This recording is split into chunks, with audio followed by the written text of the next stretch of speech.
the last thing that any of these people are thinking about are the lives of American soldiers, contractors, and people on these bases. That's not coming up in the meetings. Well, I think that aliens are real. I think that it's highly likely that they visited this planet. And then they just came out and decimated all of our bases with drone warfare, and we were shocked that they did that. Everything we knew about Jesus, about Allah, about Yahweh, about Krishna, about all of them would collapse. But she's pumping her money into a race in Kentucky. She's probably never been to Kentucky in her life. I totally have no faith in Secretary Hegseth of being anything but an incompetent moron. I think that I stand with a lot of people based on the polls in saying that there isn't buy-in for this because it doesn't make any logical sense. No matter who says what they say on the paper, we know both sides are going to lie to a little bit, and they're both going to be pursuing their own interests. I think Shane should be Secretary of State.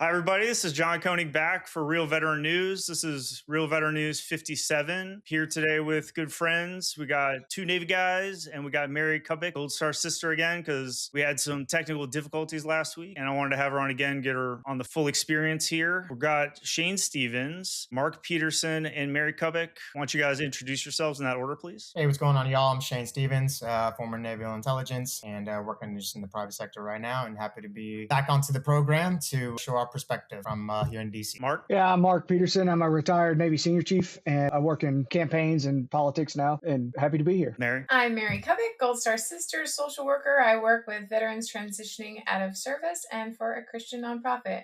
All right, cool. Topics this week are the Iran negotiations, back and forth, all that stuff. We're also going to talk about UFO files that were released this week, second batch. I know Shane's super interested in UFOs, so that's good. And then lastly, we'll talk about the DOJ Anti-Weaponization Fund, or as people are calling it, the Slush Fund. Those are our three topics. Hope everybody's ready to go. Let's start talking about Iran. Things that happened recently here is Wednesday, the U.S. Navy, whoever's over there, struck some targets near Strait of Hormuz because they said there were escalating threats. Seems like they were putting some mines out on their speedboats. Maybe they had some drone activity, something like that. Not really sure what happened. The Israelis are saying that they are deepening their operation in Lebanon and that they're going to advance further into Lebanon, take more land, whatever it is. They've been kind of getting hit with the drones lately. I don't know if you guys saw it, but there was that video that Hezbollah put out where they flew that drone inside through the open door of that Israeli command center in Lebanon, southern Lebanon. On Friday, Trump said that he was going to make final determination of the deal that he says has been negotiated between Iran and the U.S. involving an extension of 60 days to the truce and the start of nuclear negotiations. I got some poll numbers just real quick so we can kind of see how the country's feeling about it. Fox News poll says that 39% of registered voters think that the Iran war should go on as long as necessary in order for us to achieve our objectives. 61% think that it should be a limited time. The New York Times poll, 22% think that it's very successful. 18% think it is somewhat successful. 50% think it is unsuccessful. And then there's a split of 55% versus 21%, with the 55% saying that they think the war has not been worth the cost. Seems like plurality or whatever aren't too optimistic on the war so far. So who'd like to say what they think about recent Iran events? I think just on the Iran war, obviously one thing that folks have become very aware is that the drone warfare game has,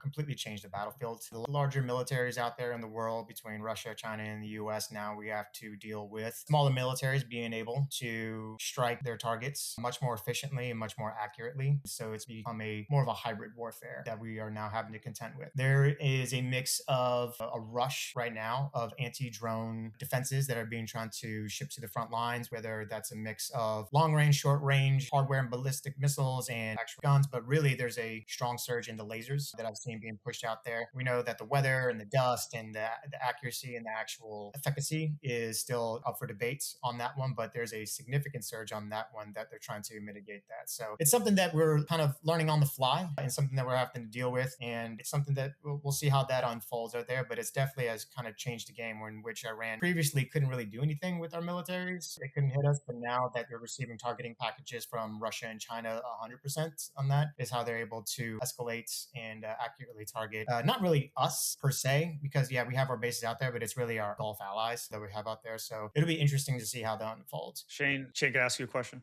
As an intel background guy, given that Ukraine started in 2022 and we've been intimately involved in that, we dealt with UAVs and drones during the whole Yemen Houthi standoff that we had going for a long time recently. Do you think that the generals, military planners, and the Republicans that kind of set this in motion dropped the ball? I mean, it's not nobody could see this coming. What do you think about that? Who's to blame? No, that's a fair point. I would say that they definitely tried to plan for it, but I don't think they were expecting this type of accurate firepower from them. The targeting packages from Russia and China have definitely significantly helped Iran in this one. And I think they for sure underestimated the intel that they would have gotten from them, as well as just our overall defense layers and our procurement and logistics, right? Because we're bleeding weaponry at a high rate and it's hard to replace it at a fast enough pace where we're shooting off $2 million, $3 million, $4 million missiles per $30,000 drones. So I've been seeing over the internets, the past couple months is that the number one priority for them is to have the anti-drone weaponry up and running. I think they're late to the game. I think that they didn't see them hitting the Gulf allies as hard because they didn't think that they're going to reach out to Oman and Saudi Arabia, which are the far easier targets that we've had out there. So our actual assets are still safely far away. The carriers are far away enough where it's not really affecting us. It's really affecting them. But now it seems that hitting our allies who are out there is affecting the global trade. And since we're the leader of the world order and the global trade, that it still negatively looks like us, even though we're not losing technically militarily. The overall, but the news and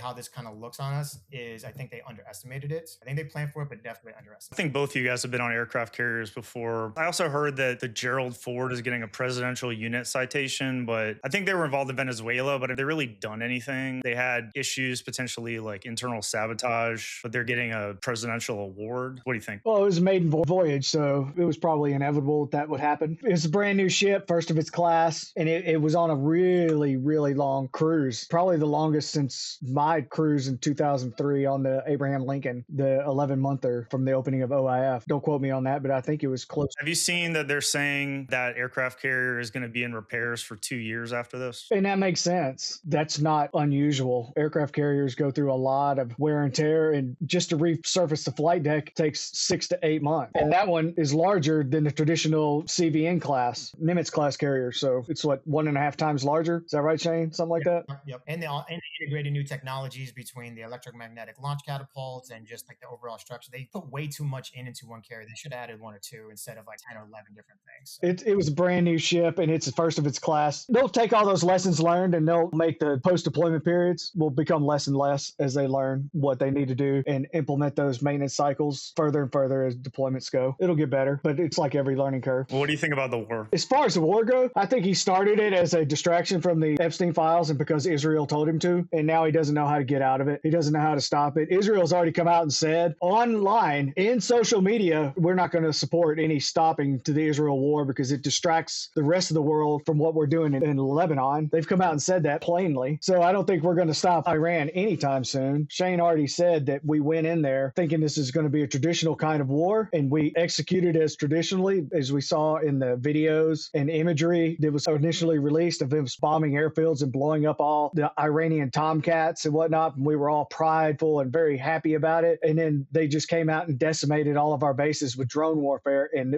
we were shocked that they did that. Although we should have seen it coming. Ukraine has been doing it for the last 3 years. We should have known that that was coming. I utterly have no faith in Secretary Hegseth of being anything but an incompetent moron. It's being executed as expected. The only reason we're doing anything as well as we are is because there are still leaders in place that won't let us fail. The captains of the ships, the low-level leaders, the operational commanders that are on the ground and with the troops that will not let them fail. That's why that we're still doing as well as we are. Mary, I'd like to hear what you think about it. A couple things I'm interested in are it's been reported that Trump has been repeatedly asking the Iranians for a deal multiple times a day, and they've been refusing every single time, but he goes on and says that he has a deal. The other thing that I think you might be interested to talk about is in Israel. I don't know if you've seen this on social media, but there's like a lot of momentum and attention on social media, Instagram, stuff like that, of the Israelis doing systematic sexual assaults in their prisons. Since you're a social worker and you're more of an expert on this type of stuff than any of us, what do you think about those things? I think that getting out now would be the least terrible option. I actually haven't heard about the Israeli sexual assault. That's heartbreaking. I don't fully understand why we're in this war in the first place. I guess that would be the bottom line for me as a social worker and a citizen of this country and a human being. Like, I don't understand really why this started, except maybe for a distraction, for financial reasons. But I think that I stand with a lot of people based on the polls and saying that there isn't buy-in for this because it doesn't make any logical sense. It seems to me just another excuse to be corrupt. The majority of polled Americans in that post-ABC poll believe that the war has increased the risk of terrorism against Americans. It's risked weakening of some United States relationships, and that the stability in the Middle East is only going to get worse. I guess we're all somewhere in the same age bracket, but I remember being in 5th grade and like walking around and saying like peace in the Middle East. That's like 1993. This has been going on as long as I've been conscious of war, and it has only gotten more heightened. Now I think that it's about money and abusing people, and I'm going to have to do some research on what's happening to the women in Israel because that's horrible. It's a shame. Shame is such a small word that could be used to describe it, but the level of disgrace on what's happening to humans, how absolute power corrupts absolutely, how they take anything as an advantage to just harm people for their own reward is just disgusting. And what do they do for those people? They're obviously not going to offer any kind of counseling. Who's there? How are they receiving any kind of help at all? Well, I mean, we all kind of know what's going on there. You hear about that stuff, but I mean, there's just some videos floating around that seem pretty clear what's happening there. I've seen a couple of them. Are these prisoners from Gaza or Lebanon? Yeah, Gaza, Lebanon, West Bank, flotilla people. One account I heard about it was that this woman was basically saying that they would like repeatedly like drag them out, beat them up, strip them naked, and then they would basically be beaten unconscious. And by the time they woke up, they didn't even know what had happened because they were beaten all over. So they couldn't even say for sure if they had been assaulted, like hitting them with cattle prods and stuff. I know we had Abu Ghraib and we've had some terrible rapists and stuff in the American military. And we have an internal sexual assault problem, which is probably not anywhere near resolved. But this kind of seems like systematic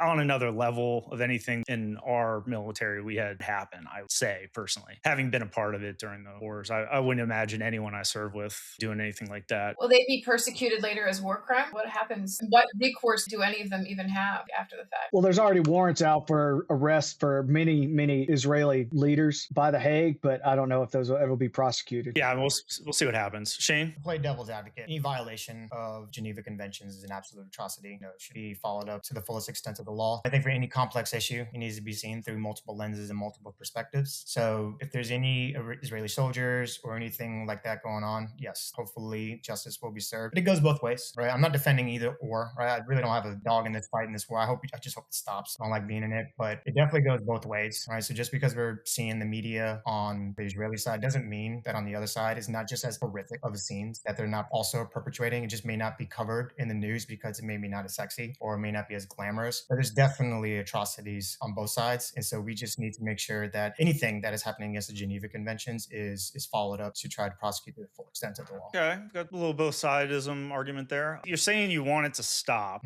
We can stop Iran probably if there's negotiation, but Shane, what do you think is going to stop Israel? It seems like they're in full tilt. They're not going to stop. Can Trump even get them to stop, given Miriam Adelson and all these other people that influence him? Yeah, there's a lot of pro-Israeli lobbyists going back since the foundation of it. In the end, when I see it from the perspective of they've been at war almost since day one, ever since the 47 war that's been kicking off ever since then. There's been thousands of attacks both ways on their side, and they're systematically at war to this day. I understand, you don't have to agree with it, right? From anybody's perspective, you can at least understand their side of why they either lash out or go full tilt on that one. It has historically been our job to try to rein them back. You see a friend, see someone who's getting beat up left and right, whether it's their fault or not, and then they're just beating the absolute dog shit out of the person. You gotta go, hey, pull it back, and let's try to be civil about this. I think we can mitigate or prevent this because we do supply the weaponry to them. I know this is not going to go over well, but they are still one of our closest allies to this day. What we can do is, if we want to pull back this, we can use the threat of limiting our weaponry supply to them, as well as making sure that they're not under constant attack, because they will be under attack left and right. And they're absolutely correct when their neighbors are trying to call for the annihilation of their entire people. And if someone's coming after the United States and calling for the annihilation of the United States and constantly attack, I think they would have a different perspective of what I consider is proper discourse or what is sustainable in trying to reach a peace resolution, because I feel like you're trying to kill my son. It's your kin versus my kin. And that's how they both kind of see it, as a biblical war. And I think they just need someone from the outside perspective of having a level set mind and try to mitigate this as quickly as possible. Again, there's arguments on both ways. And I know they're saying, oh, the whataboutism goes left and right. But if you see it from the Israelis' perspective, you can kind of understand. If you see it from the Muslims' perspective, you can understand that as well. I think if anyone says, hey, this one perspective or one side of you're the bad, you can easily find counterexamples on the other side committing just as bad atrocities. I would agree with Shane on that, except till now, from 1947 on, the United States has played that pull it back,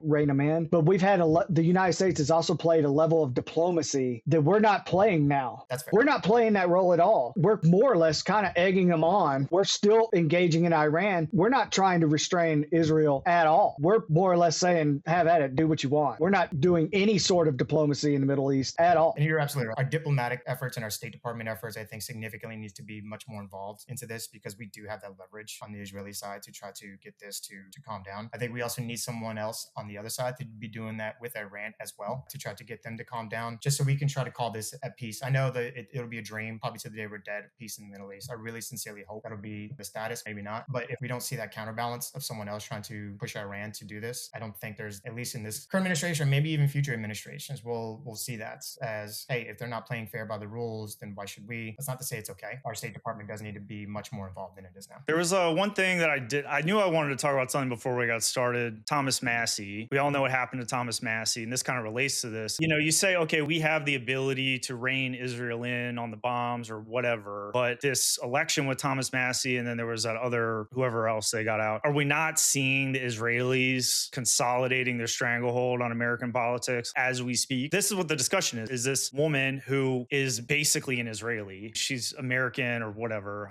by whatever your definition of American is, but she's pumping her money into a race in Kentucky. She's probably never been to Kentucky in her life because of Thomas Massie and pulling out all the stops. And then this guy that they got in is going to be their ass puppet. What's happening to our politics? Absolutely. I think AIPAC should register as a foreign agent, and they should monitor how much money AIPAC and its subsidiaries dump into American politics. I'm a big fan of what Idaho and Hawaii are doing as far as controlling how much corporate money and outside money is going into politics by changing the laws of which corporations incorporate in their state. Have you read about that? I think Shane has mentioned it before. Spot on, Mark. Absolutely spot on. AIPAC absolutely should be registered as a foreign agent, first and foremost, and also as well as being cognizant that multiple countries who have an interest in seeing the American downfall and us split and us causing chaos, they're funneling that money through surreptitious ways of saying, hey, we're Americans for Americans, but really it's to try to sow discontent with the United States and just getting people angry online, and then that just kind of echoes in everyone's echo chamber, and then it just gets out of control. So I think that we absolutely need to get a hold on that before it's way too late. I got an argument with a guy about this like over 10 years ago, and he was giving me the AIPAC thing. His argument was that AIPAC doesn't give money directly to political candidates, which is true. What actually happens is AIPAC essentially signals to American Israeli loving donors, and then they funnel their American dollars into those campaigns. But AIPAC, they're the master of it, but they're not putting the money in themselves. Mary, what do you think about all this? Is AIPAC essentially a super fund? Yeah, it's an Israeli Political Action Committee, American Israeli Political Action Committee. I mean, I think that ultimately in everything that you've been talking about, my takeaway is that Christians think that Israel or Islam are our friends. We're sadly mistaken. We're either infidels or idiots to both of them and just a means to an end. Historically and biblically speaking, we are not their allies. We are their enemies. So if we really think that Israel is our bestie, and if our interest is somehow counter theirs, that they're going to put us ahead in any way, I believe that we are sadly mistaken. I do think that we are seen and viewed as just a means to an end. We are just a bank account. I don't think that either one is actually on our side or cares. I appreciate that the United States is not just a Christian nation, but in terms of that whole Isaac and Ishmael, that biblical stuff is stuff that I've got a little historical context, and we are not their friend. They are not our friends. Right now, we're just political alliances because it's convenient. But at the end of the day, if it comes down to it, we are both their enemy. She's not wrong. Most Islamic people are pretty normal. The Quran does refer to you as an infidel. Yeah, I mean, the Bible's... Right. If everyone strictly followed the Bible, we'd be bombing a whole lot more than we are right now. There'd be a lot more death and destruction in some places and a lot more forgiveness in others, but we don't literally follow just about anything. But those who do are the ones that appear to be extreme. But I'm just saying, from letter of the law, we are the enemy. Nobody's following this stuff strictly except the extremists. Mark's made a great point of any country that's lobbying our citizens or our government should be a registered foreign agent. So I don't like anyone having a special status on that. And with that said, even if every country is registered as a foreign agent, we do have to realize that all the nefarious and secretive activities will still kind of be going underground. Like the mayor from LA, who was just charged by the FBI for being a foreign agent for the CCP, right? They're not going to be like, hey, please lobby our viewpoints on our behalf publicly. They're going to be doing it secretly, surreptitiously, under the radar, as well as almost every other countries out there. They're going to be doing that. They're going to be reaching out to individual citizens who have small pockets of power or money, and they're going to be hitting up on signal chats, Proton, whatever which way, so they can advocate for their own perspectives and to try to sow discontent in their perceived enemies. But just because they are registered, just know that every country is going to be doing that. And so we just have to be very cognizant of that and try to be hyper aware of those activities are happening all the time by everyone to this day. We can shift a little bit on the deal. Iran's saying that Trump is hitting them up multiple times a day, trying to get some kind of deal so he can put out on social media that he's got something. And they're basically saying no. Who do you actually think is in the right on that negotiation? I think we're getting half truths from both sides. And some of it's market manipulation. Somebody's getting rich off their shorting the oil futures, and other people are using that as leverage, like Iran's using that as leverage to garner world sympathy. They're garnering a lot of world sympathy right now. They're getting a lot of support from China and Russia and people who are generally not friendly to the U.S. anyway. They're getting a lot of support from that. People who were on the fence, they're just seeing the United States as this great big aggressor who attacked Iran for no reason. They weren't near a nuclear weapon as far as any intelligence agency could tell. We just attacked them because Israel told us to. It's the foregoing story, and now we just look like the world bully at the moment. They're garnering a lot of sympathy because of that. You can also understand why they want the nuclear weapon and why they're not going to give up their uranium. It's not a mystery why they want this thing. Now he blew up a peace deal that President Obama had set. He blew it up, and now he dropped way down here, and now he's just trying to claw his way back up to where President Obama had. He's not going to get back to what the peace deal was from 2012. He's not going to get that again. Not in this administration. I would be willing to bet that the Iranians carry this out and keep this going until Trump is dead or out of office. Shane, what do you think happens to the uranium? Israel and Trump want the uranium out of Iran. Doesn't seem like Iran is willing to do that. Where do you think it ends up? The Iranians are a very extremely intelligent country. They've been focusing on developing their nuclear program for decades. From their perspective, understandably so. You see like North Korea, the reason why they're not having to wipe out is because they know they have nuclear weapons and they can use that. Even if we do have a deal and we have extreme transparency, and then we have the nuclear agency energy, I forget the acronym for that, the on-site inspectors going in there and making sure everything is up to snuff. And we have the intel agencies saying like, hey, we don't see anything. If I was an Iranian covert ops CIA guy, right, I'd be like, absolutely not. We are 100% going to have that as our last line of defense, as our red line. And we will always forever pursue that just in case we need that in our back pocket, because we shouldn't trust anybody. I think that's just common sense from almost any country from that to protect themselves. So if we do reach a deal and we do have that, I think the deal is to really try to pursue and de-escalate the conflict. Hopefully, if the stars ever align, maybe one day they could join the Abrams Accord. Just like this, our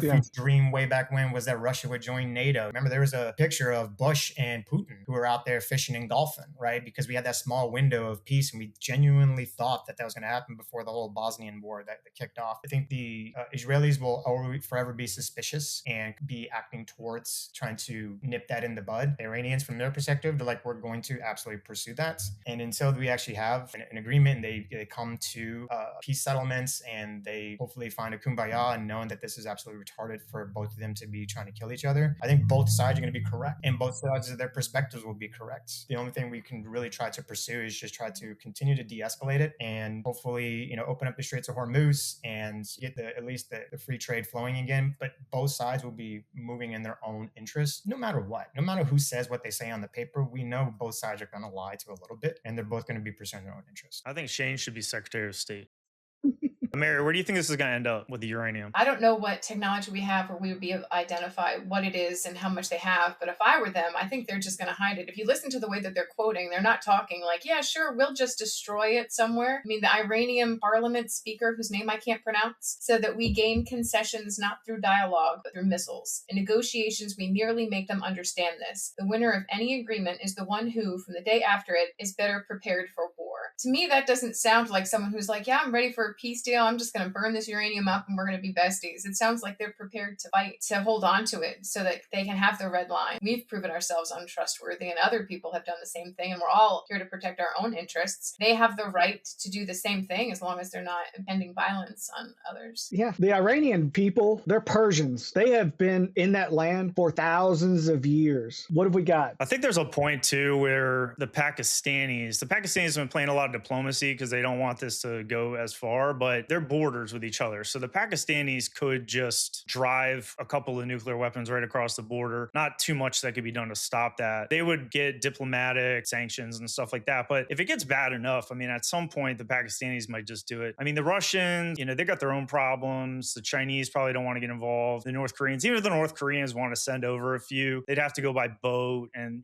they get intercepted by the US or Israel or something. But the Pakistanis could pretty easily, if they wanted to, send over a few 10 or 12 nuclear weapons to Iran just to get them started. And that changes the whole dynamic there. Any final words on Iran? I kind of think it's going to be like 1979, that they are not going to yield until there's a new president in office. It's an effective strategy. Yeah. And how do you pronounce his name? Khamenei? I don't know. Well, he said in a written statement that the war of the United States has shown that American military bases in the Middle East are no longer safe. So what I would say is just hoping that whatever the outcome is, that we're careful and strategic about where we place our troops. Because that's my concern in all this, is the lives that are stuck in the middle of these two boys trying to prove whose dick is bigger. So I just... Yes. And we would just keep the troops safe to the best of our ability. My opinion, being in Washington, D.C., Shane also here, the last thing that any of these people are thinking about are the lives of American soldiers, contractors, and people on these bases. That's not coming up in the meetings. That's just my personal opinion. I'm not in there. I think that wraps up Iran. We can get started talking on UFOs here, which is interesting and less diabolical.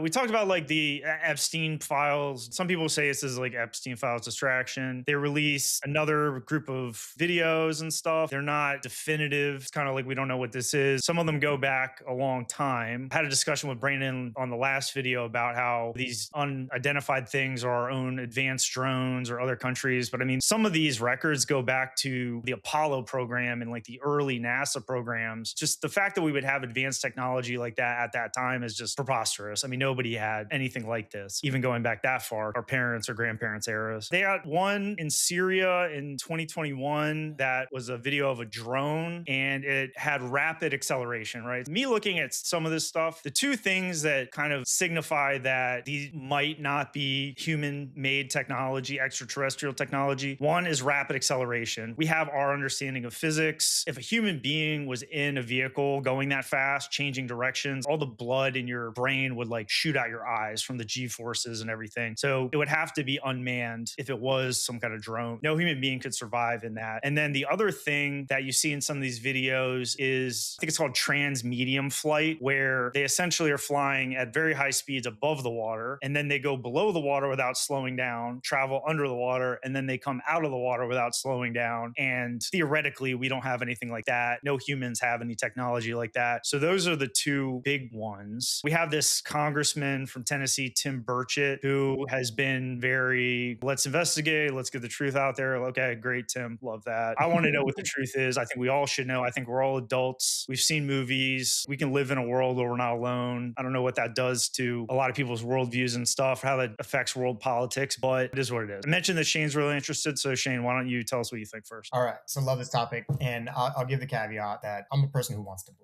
Take it with a grain of salt on that one. I'm just fascinated with the topic. And I've had two very close friends who were former NSC members who were just, recently rolled off and going into the private sector. And one in the RO investigation. And they both looked me directly in the eyes, right? And this is from the top echelon. If there's a clearance above top secret SCI with a full scope poly, they had a cube clearance, all that, right? From the tippity top. They both looked me directly in the eyes and said, Shane, no aliens. And they clown me every time I bring it up. And they bring up a very good point. Like, do you think the government, the US government, has the capability to hide something this vast for this long without it coming out into the public? Do you think we're that fucking competent that we can actually do that? Come on, man. Every time we're at a happy hour, all right, or a birthday party, I might bring it up a video and you're like, and they'll clown me to death. And that's fair. That's a perspective. And those are very trusted sources and people who I genuinely trust as my close friends for many years. With that said, and the other side is that I've been noticing more and more, even like Neil deGrasse Tyson and more physicists who used to clown that used to be on that side are going, actually, it would be rather weird that we are alone because of all the people coming. We've had presidents. We've had Jimmy Carter come out, that Obama, and then even Trump saying like, hey, you shouldn't have said that. We had a couple senators who have said like, no, they're aliens. And obviously US representatives, Tim Burchett and all around them saying, no, guys, they're absolutely hiding it. There's so many SAP, the special access programs, under special access programs, and that they don't trust the transitioning administrations to really keep the truth. So there's an underlying keeping that under wraps, under the skunk works, and just multiple layers of trying to hide that through multiple obscurities and LLCs. And really there's something else going on there. With that in mind, I personally believe that even Fox News is covering it now, right? Saying the 4 alien species that are out there, like it's all over news, and the general public is like, okay, so all the news organizations saying, yes, it's true, we've covered it, and the whole general like, shrug emojis. And that's kind of expected because of all the shenanigans that's going online and everyone's living in their own world. Because I want to believe, and I do genuinely believe that there are other extraterrestrial beings out there. Have they come and visited Earth? I don't know. I just think the math kind of explains it, kind of like not the Hubble telescope, the James Webb is saying, actually, we're not 13 billion years old. We're probably far more ancient than that. And life has much more time to generate civilizations. It's very hard to get to kind of like where we're at and even far and above. But there's 2 trillion galaxies out there with hundreds of billions of stars with times 10 of that of the planets out there, that if they come around Earth, they see us fucking chimps, us low-tech monkeys. They probably look at us like ants, right? Like, does an ant realize that there's humans out there? No, right? They're living in their own world and their own thing, and they're probably looking at us like at a zoo. Like, look at these monkeys with nuclear weapons. Like, these idiots, they're gonna murder themselves out there. And if that happens to be true, right? If there are aliens, and if I was a government official and they're like, hey, yo, this is actually, here's the aliens, I'd be like, don't fucking tell anyone ever, because that would upend global society as we know it. All religions would collapse immediately. Everything we knew about Jesus, about Allah, about Yahweh, about Krishna, about all of them would collapse. And all of a sudden, our good old ancient aliens on the History Channel, the shit that they've been talking about for over a decade and a half, of saying, hey, you know how these demons and these angels have been interacting with human beings, and had the book of Enoch, when they're saying like, hey, we're going to bring Enoch all the way out there. So I'm like, maybe this shit is all true. And we believe 5,000 years ago as an angel was just really an advanced civilization trying to be like, we interbreed and we do gene therapy on animals all the time. Why wouldn't they do that to us when we were just simple little chimps? And so I'm like, of course they would be here like, look at these fucking monkeys. Yeah, we're going to fuck around with them. We're going to try to teach them. Some have sympathy. Like we have sympathy for animals and elephants and dogs. Like we love dogs, right? And some of us, like, that's I love that. I want to see them survive. Some of them may want to like kill them all, swipe them off the earth. Like it doesn't matter. Others of them like, no, I love them. Like, let's see how it goes along. All of those stories of Krishna, of God, of the ancient aliens, of all of them coming down to earth could possibly be written text. And we just don't know how to verbalize that in the way. So instead of saying, hey, an advanced civilization where the rocket came down, it's the fiery plumes of God and Yahweh coming down to say, I am your master. And really, it's just probably some 14-year-old dipshit alien who's like, I'm going to fuck with these monkeys over here. I think that is the most logical thing happening. And we probably found out and we're like, shut the fuck up. Don't tell anyone ever, because we have global order right now. And if that happens, things may fall apart catastrophically to the point it's like, yeah, we want to tell people, but I don't want to see billions of people die because everyone loses faith in humanity. Because I think to Mary's point, there's a lot of good and bad things in religion. And in religion, yes, there's a long laundry list of bad things that have happened with the wars and the battles that have gone in the name of God and Allah and all that stuff. But it's also given, and it's very notable that it's given them morals and it's given them something to achieve and to aspire to. And to people who generally don't have that frame of reference or that goalpost of like, hey, this is how you should act, the 10 commandments before that, like this is how you should not, thou shalt not kill, thou shalt not rape, thou shalt not steal. That is something that probably before that, we were just tribal monkeys murdering each other. And we finally had something to give us aspire to. So I think we're trying to hold on to that. But now we're seeing more and more stuff. We're seeing more and more credible physicists who used to clown it, saying, actually, guys, they're looking through old telescope readings from the 1920s saying, oh, these anomalies that we're seeing going back and forth. The physicists who always clowned it are starting to go like, actually, hey, but again, just to close this out, I've had friends in the highest echelon of governments who investigated this look me directly in the eye and say, Shane, no aliens. I want to believe, I think think there's a method to the madness, but until they fucking land on the White House lawn and say, here they are, no matter what videos they show and they release, and I'm like, guys, look, they'll just say like, that's nonsense. Why don't we have an alien craft? We never see a body. We only see these grainy videos. So that's from my perspective on that.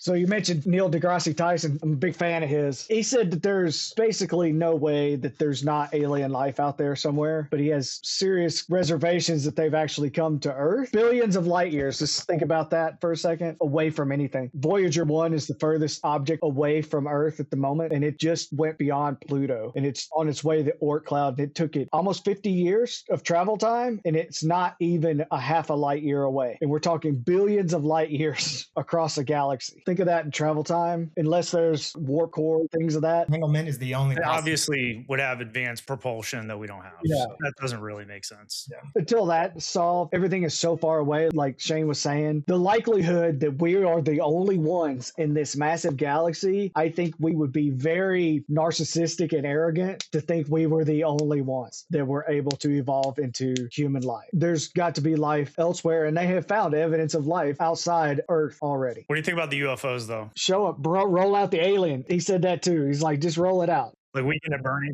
Yeah. Just roll it out into Congress. Let's see it, But you could speculate all day long. Go about it with a scientific method. Take all of the evidence that has been produced. Scientific inquiry is why we have the things that we have. That's why we have medicine. That's why we have jet propulsion. That's why we have all the current technology that we have is scientific method. Take all the evidence that has been produced, apply scientific method and inquiry, and go about it that way and move forward. All right, Mary, what do you think? Well, I think that aliens are real. I think that it's highly likely that they visited this planet. I think that it also doesn't disprove the existence of God. If anything, I think it's ignorant to think that as vast as our cosmos is, that we are the only planet he decided to create with any kind of life on it. Like, to me, that limits God.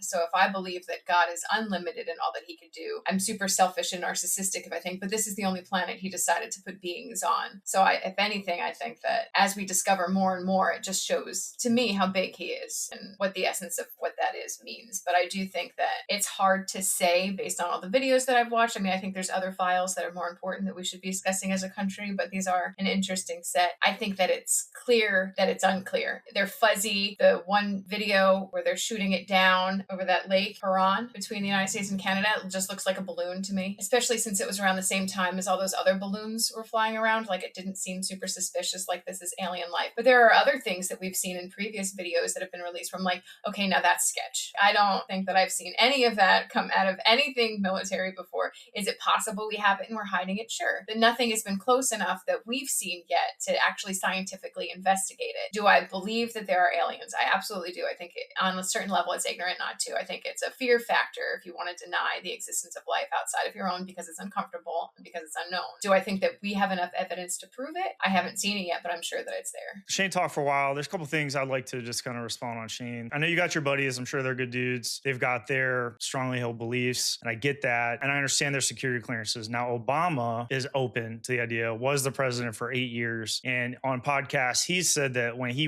got in there, one of the first things that he asked about, he's like, yeah, I want to know about these aliens. And they didn't give him anything. There probably are people that have a higher security clearance than the president. Maybe these alien keeper people are outside of his domain. Somehow, black budgets, we've like created this shadow military that's doing this or something, but Obama doesn't have any evidence either. I think you can have a high security clearance, not be told anything, and there still could be something out there. I also see that this isn't just happening to Americans, it's happening in other countries. This happens in Russia, China. They don't have free societies. They're not putting out files or anything. They've got what they've got. We've got what we've got. And Shane talked about them not wanting to harm us. So far, it seems like potentially they might have abducted some people. They've done some studies of us. They've taken some curiosity or whatever. Potentially. I don't know. There's hoaxes out there for sure, obviously. But a lot of this stuff's been happening. We've had drunk Russian pilots trying to shoot them down. We've had American pilots trying to shoot them down. I saw one video where they hit one of them with a missile and it didn't really even stop. They seem resilient to us attacking them, which probably leads me to believe that they're not really threatened by us. Like Shane said with the insects, like a bee sting you or whatever. They haven't seemed to retaliate it against our pilots or our cities or anything. Fortunately for us, they don't seem like a big threat. They may not want to interfere in our society at this point in our development anyway, kind of like in Star Trek, how they don't interfere in the primitive societies. They just might not want to get involved. They might be interested in our nuclear explosions and our TV signals and everything. Shane mentioned religion. I was interested, Mary responded on religion. I do think that it would have a huge effect on religion. I think that a lot of people would drop out of religion across the world pretty quickly. I don't think it would entirely go away, especially the monotheistic, omnipresent, omnipotent God religions, because like Mary said, we might just not have a full conception of God, and that God was doing his thing in other neighborhoods. Now, why did he put us here and he put them so far away from us? Whatever. I mean, who knows? I do think it would change religion drastically and it would change the world. I personally think that it would be good for the world. The Russians, the Chinese, the Iranians, maybe even the Israelis. And if everybody had incontrovertible evidence that there were superior powers technologically out there and that we were these punks stuck on this little rock, that we kind of need to stop fighting each other and we need to start working together to make sure that all of us survive. And it's not just us versus them and they've got Jerusalem and they've got this part of Ukraine or whatever. I mean, we need to calm stuff down. So, I mean, I actually think it would be good. I think the reason why they're withholding it is because it's powerful for them. I said this on the last video too. Maybe they're getting technology from these people and they're monetizing it. I do think that the government could keep something like this secret because they're authorized to kill people that leak this stuff. They use contractors that are making oodles of money. If you have a contracting company and some general is like, hey, you've got top cover for us, we're going to give you millions of dollars every year to bury this shit somewhere in South Dakota and just make sure that the congressman never find it. I do think that there's businessmen out there that would do that, and they all probably went to West Point. I completely see this is possibly happening. I don't really see a way that this is all explained by something terrestrial. There's nothing that explains all this stuff. Some of it's hoaxes. Anybody want to respond? Let's just circle back to Mary's religion aspect. Even though the current scripture, I think, would be degraded or probably looked at differently, I don't think the actual viewpoint, I think religion is correct in a different perspective, in that we have the Western philosophy of there being a father-like figure, telling us how to do it. And I have created you and this is how you should obey me. And I am God and I am omnipresent. There's also, which I'm more sympathetic to, is the Eastern philosophy. The God is within you, that we are an aperture of, let's say, if you have a black ball of light and you have little pinpricks in it and lights come out, and we are individual entities coming, reflecting that. Even in the Bible, it says the kingdom of heaven is within you. Even in the Quran, it reflects that. In the Torah, reflects that. In the Bhagavad Gita, I'm probably butchering that one. They all reference of something of that. In that, there's also physicists who sympathize with that. Is that we come from a singular point, and then after the big inflation, that between quantum entanglement, that technically everything is already entangled, and that we are just, what you're saying, from Thoth and from Seth, that we are the universe trying to split ourselves in a quadrillion different ways to try to have introspective and to investigate what it means to be alive or what it means to be conscious, right? So the universal consciousness or God or the universe or anything like that, I think still holds true, because even physicists, you look online today, will have a debate like, is an atom conscious, right? Is a quark conscious? Is a dog conscious? Is an ant conscious? Is an elephant conscious? Are we conscious? And where does consciousness actually lie? I think when they most likely reflect is that there's a certain brain development that you are conscious to a certain extent. An ant is conscious, but not conscious that we're aware. An elephant that can paint flowers with its trunk is conscious. We are conscious to our level, and probably and another species who's had billions of years to evolve is a little bit more conscious and aware of how time dynamics and everything, how we are actually just coming from a singular source. Where physicists and religion come from in the Eastern philosophy is that the kingdom of heaven, the universe, consciousness is within us, and we are just experiencing our own perspective of it. And that when our time is done, we go back into that. So whether it's a mountain coming out of the earth, is the mountain part of the earth? It's a coming out of the earth, right? And so it's the same thing. Most likely what I believe is that religion, we are going back to the source. What that source is, we don't know. It may just be one giant vibrational string theory thing, right? Just moving back and forth, but we're going back into the earth. Our atoms will eventually go back. And so why are our atoms right now carbon and oxygen, right? We're like mostly carbon. Is that conscious to a certain extent, but it's going to eventually dissolve that in there. So I hope if that stuff ever does come out, that it helped kind of reinforce it, that the ancient religions from Seth and from Thoth and from way before Christianity, before the Quran, that they're saying, hey, no, we are an aperture of light. We are just having our own personal perspective of it. We are God. We just don't know it yet. And eventually, when we die, we'll go back into that pool of whatever the hell it is. And then who knows what happens after that. The primordial ooze.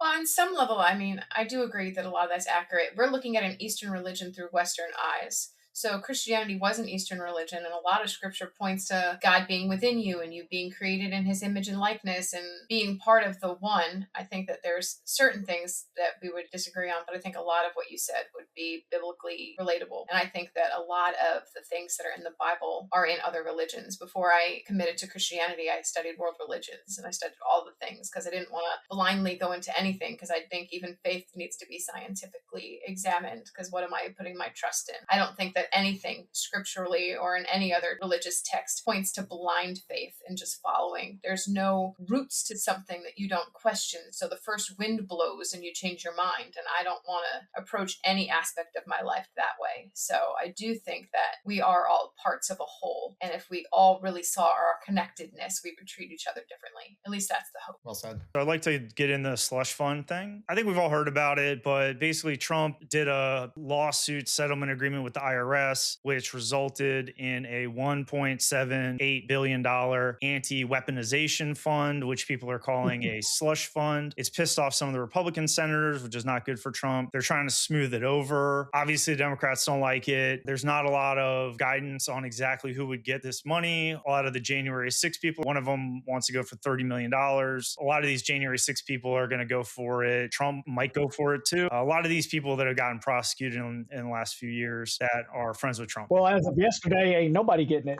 What do you mean? Federal judge put a freeze on it. Oh, wow. Yeah, it'll probably get bad around the court, but we're just going to debate the general idea of it. Mary hasn't had a chance to go first on some of the stuff. So Mary, why don't you tell us what you think about the slush fund and what do you think is going to happen with it? I'm confused by it because it said that it emerged from the $10 billion lawsuit that Trump had against the IRS for releasing his tax returns, but it's not being funded by the money that the IRS would have given him. It's being funded by the judgment fund. So where exactly is this money coming from? And what are the actual parameters going to be around who can receive it? Because it really looks like it's an FU to Biden and just like a Band-Aid for anyone that got a little offended by anything that he did. So I'm curious to what the efficacy of it is at all. I think it's stupid. Oh, really? Oh. Shocker.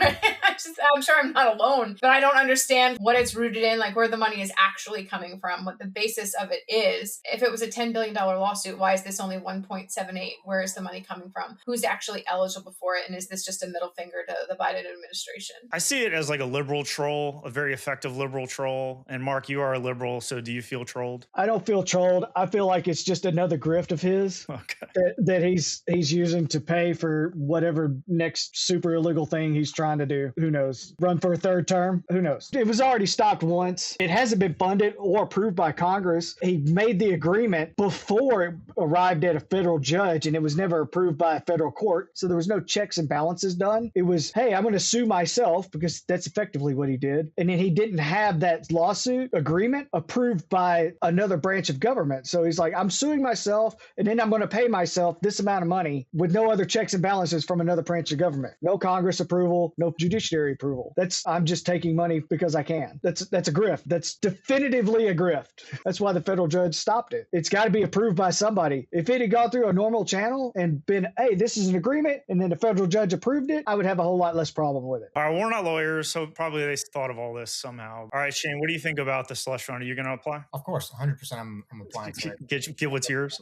Yeah, I don't know. I think there's a lot of nonsense both ways on this one. It's taxpayers paying back taxpayers. I think lawfare is a genuine thing that absolutely needs to be mitigated, because on both sides, everyone just lobbies that. And I just don't like it. I think the judge halted it. He was like, there's a big quagmire in this whole debacle going on right now. So I just hope administrations moving forward, and hopefully this administration, to some aspect, just eases up on the lawfare. We got much more important things to focus on than these shenanigans. Unfortunately, our attention's also on this one, when we have a lot more things that could be bang for our buck on this. And so I just hope this just gets resolved, that if anyone who has been negatively affected by unwrongful lawfare action, that they get at least some type of compensation, I guess. I know that's not a good answer either way, but I just think it's just nonsense either way. And you could say that he's against using the legal, but I mean, he's going after Comey, he's going after Letitia, he's doing the same thing. Correct. And if you saw the Biden admin, they went after him pretty bad. I think it's a little bit of possible revenge, because most of the lawyers are probably Democrats. Most college educated people are on the Democratic Party. If you look at the split, it's kind of like I think it's like 80-20 or something like that.